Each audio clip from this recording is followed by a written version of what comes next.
Welcome friend, study with HDM classes में आपका स्वागत है। मैं एचडी मंसूरी आपके लिए लेकर आया हूँ एनसीईआरटी बायोलॉजी और वो भी हिंदी में। तो पिछले वीडियो में हम थैलेसीमिया को पढ़ चुके थे।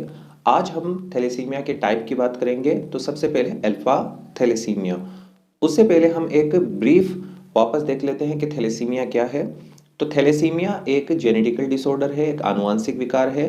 यानी पेरेंट्स से बच्चों में जीन आती है और उस जीन से बच्चे को थैलेसीमिया होता है। उसके बाद में जो थैलेसीमिया है वो एक अलिंग सूत्री अप्रभावी विकार है। यानी इसकी जो जीन है वो एलोसोम या जो नॉन सेक्स क्रोमोसोम होते हैं उनके ऊपर, यानी 44 जो क्रोमोसोम है वो हमारे लिंग निर्धारण यानी सेक्स डिटर्मिनेशन में कोई योगदान नहीं देते हैं। तो उन्हीं में से जो क्रोमोसोम है 16 क्रोमोसोम और 11 क्रोमोसोम, उनके ऊपर इनकी जो जीन है वो होती है। जबकि जो दो क्रोमोसोम है वो सेक्स डिटर्मिनेशन करते हैं। तो एक फीमेल में तो XX और मेल में XY। उसके बाद ये जो डिजीज है वो एक परिमाणात्मक यानी एक क्वांटिटिव प्रॉब्लम है। इसमें जो हीमोग्लोबिन की ग्लोबिन प्रोटीन है उसकी सिंथेसिस है वो कम हो जाती है, यानी उसकी क्वांटिटी में कमी आ जाती है, इसीलिए एक क्वांटिटिव डिसऑर्डर है। जबकि सिकल सेल एनीमिया एक क्वालिटिव डिसऑर्डर है, वहां ग्लोबिन की क्वालिटी में डिफरेंस आ जाता है। उसके बाद अब हम नेक्स्ट बात करते हैं कि ये क्यों होता है। तो सिंपल सी बात है कि थैलेसीमिया एक एनीमिया है और एनीमिया हीमोग्लोबिन की कमी को कहते हैं। तो इसमें हीमोग्लोबिन की कमी हो जाती है। अब हीमोग्लोबिन की कमी क्यों होती है? क्योंकि इसमें हीमोग्लोबिन की जो ग्लोबिन प्रोटीन है, तो हीमोग्लोबिन की ग्लोबिन प्रोटीन श्रृंखला के संश्लेषण में कमी आ जाती है। अब अगर वो अल्फा में कमी आई तो अल्फा थैलेसीमिया, और अगर वो बीटा में कमी आई तो बीटा थैलेसीमिया। क्योंकि जो हीमोग्लोबिन की ग्लोबिन प्रोटीन होती है उसका निर्माण दो अल्फा और दो बीटा चेन से मोस्टली होता है। उसके बाद में होगा क्या इनमें? तो इनमें म्यूटेशन होगा, और म्यूटेशन कौन सा? इनमें डिलेशन होगा। उसके बाद अब हम बात करते हैं हीमोग्लोबिन क्या होती है। तो हीमोग्लोबिन हमारी ब्लड की जो आरबीसी है, रेड ब्लड कार्पल्स, उनके ऊपर पाया जाने वाला एक रेस्पिरेटरी पिगमेंट है। इसकी वजह से हमारी जो बॉडी के ब्लड है उसका जो कलर है वो भी रेड होता है। हीमोग्लोबिन क्या करता है? ये ऑक्सीजन को हमारे ब्लड में एक जगह से दूसरी जगह ऑक्सी हीमोग्लोबिन के फॉर्म में, यानी ऑक्सीजन को बाइंड करके एक जगह से दूसरी जगह ले जाता है। यानी एक तरह से ऑक्सीजन कैरियर होता है। अगर हमारी बॉडी में हीमोग्लोबिन की कमी आती है तो फिर ऑक्सीजन की कमी आने लगती है, और ऑक्सीजन की कमी आती है तो फिर रेस्पिरेशन नहीं हो पाता, और रेस्पिरेशन नहीं होने से हमें एनर्जी की भी हमें कमी देखने को मिलेगी या डिफिशियंसी हो जाएगी। उसके बाद में जो हीमोग्लोबिन है वो आयरन का एक कोऑर्डिनेशन कंपाउंड होता है, और ये शरीर में ऑक्सीजन का परिवहन करता है। सामान्यतः यानी नॉर्मली हीमोग्लोबिन की जो ग्लोबिन चेन है या ग्लोबिन प्रोटीन है उसमें 4 पॉलीपेप्टाइड चेन होती है, जिनमें 2 चेन या 2 श्रृंखलाएं होती है अल्फा और 2 श्रृंखलाएं होती है बीटा।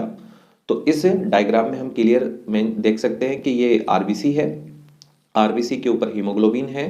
तो हीमोग्लोबिन में 2 अल्फा चेन है और 2 बीटा चेन है, और बीच बीच में आयरन से ये बाइंड होती है। नेक्स्ट, तो इसी बेसिस पे थैलेसीमिया, इसी बेसिस पे थैलेसीमिया है वो 2 टाइप का होता है, अल्फा थैलेसीमिया और बीटा थैलेसीमिया। अगर अल्फा जो चेन है उसके सिंथेसिस में अगर कमी आई है तो अल्फा थैलेसीमिया होगा, और अगर बीटा चेन के सिंथेसिस में कमी आई है तो बीटा थैलेसीमिया होगा। तो आज के इस वीडियो में हम केवल अल्फा थैलेसीमिया की स्टडी करेंगे। तो अब हम सबसे पहले देखते हैं कि अल्फा थैलेसीमिया क्या होता है। तो यदि हीमोग्लोबिन की ग्लोबिन प्रोटीन की अल्फा श्रृंखला का संश्लेषण कम हो जाता है तो इसे अल्फा थैलेसीमिया कहते हैं। अल्फा थैलेसीमिया बीटा थैलेसीमिया की अपेक्षा कम सामान्य है, क्योंकि बीटा थैलेसीमिया को 2 जीन है वो कंट्रोल करती है, तो उसके 4 एलील होते हैं। जबकि इसको एक ही जीन कंट्रोल करती है तो इसके 2 एलील होते हैं। तो इस बेसिस पे इसके होने की इसको जो मतलब 2 जीन है वो इसको कंट्रोल करती है जिसके 4 एलील होते हैं। तो 4 एलील होने की वजह से इसके होने के चांसेस थोड़े कम होते हैं। जबकि बीटा थैलेसीमिया में केवल एक जीन उसको कंट्रोल करती है और उसके 2 एलील होते हैं। तो उसके होने के चांसेस थोड़े से ज़्यादा होते हैं। तो गंभीर अल्फा थैलेसीमिया रोगी शिशु अवस्था में ही मर जाते हैं। तो ये बीटा की कंपेयर में काफ़ी कम देखने को मिलता है, और अगर ये होगा तो बच्चे जन्म के कुछ टाइम बाद ही वो मर जाते हैं। अब अल्फा थैलेसीमिया है, ये एक एलोसोमल जेनेटिकल डिसऑर्डर है।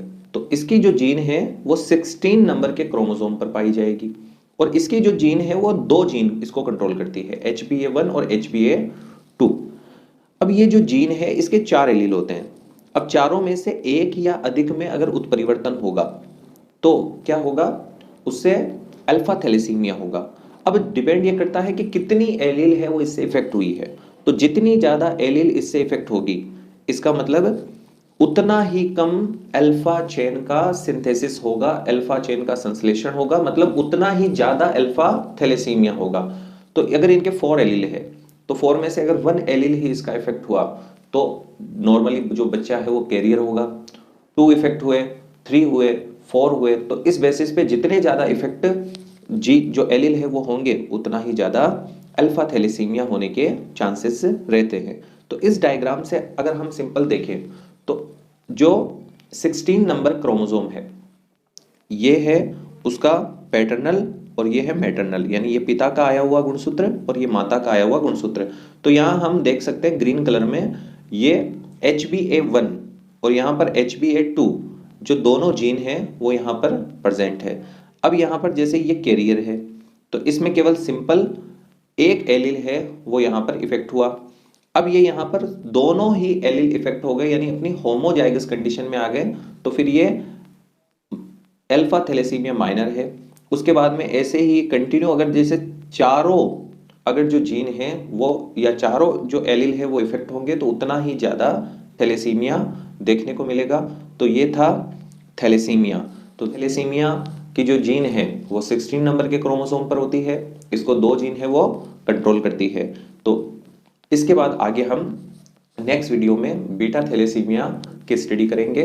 तो अगर आपको ये वीडियो अच्छा लगा है तो हमारे चैनल को लाइक कीजिए, शेयर कीजिए, सब्सक्राइब कीजिए। धन्यवाद।